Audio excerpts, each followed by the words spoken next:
hundreds of people out there. You wouldn't get this in Leicester Square, would you? No. It's been pretty extra special here tonight. So I was pretty shocked at that. It hit me. It was a big wave when I got out of the car, and it was pretty. It was a lot of noise.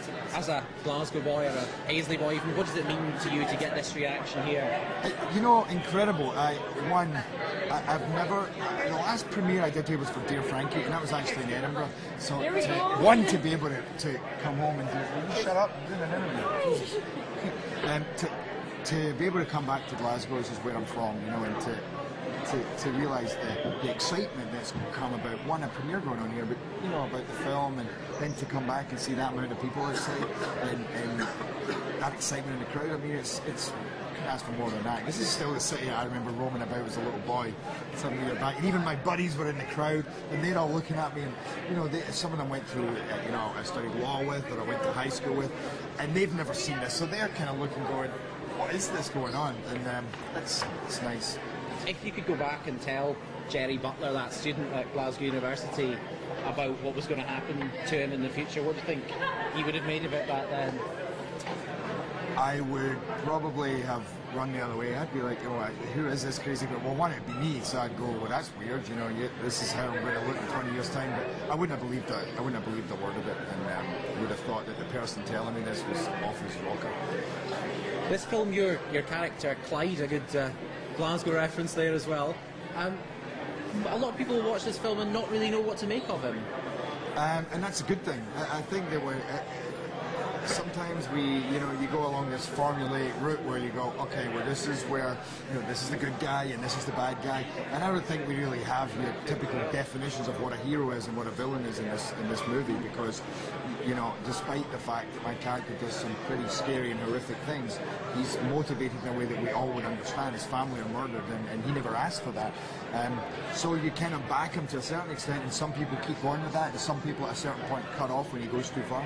And it's the same with Jamie Foxx's character, who is, in some ways you would expect the typical hero or protagonist, but he's not the perfect guy either, and some people are left not having any love for him even as he went through in the story. So I like that, stories that are not just black and white, but there's a lot of texture and colour.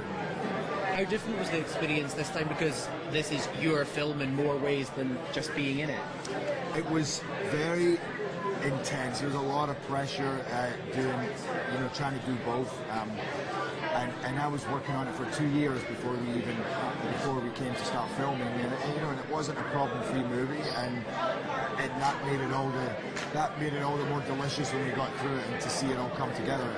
But it was amazing as well to have such input, not just as an actor but also as a producer, to be able to choose the locations, to decide what we were going to cut, what we were going to beef up, and who we were going to choose as the director, and all of these things. You felt very creatively involved, and that was kind of great.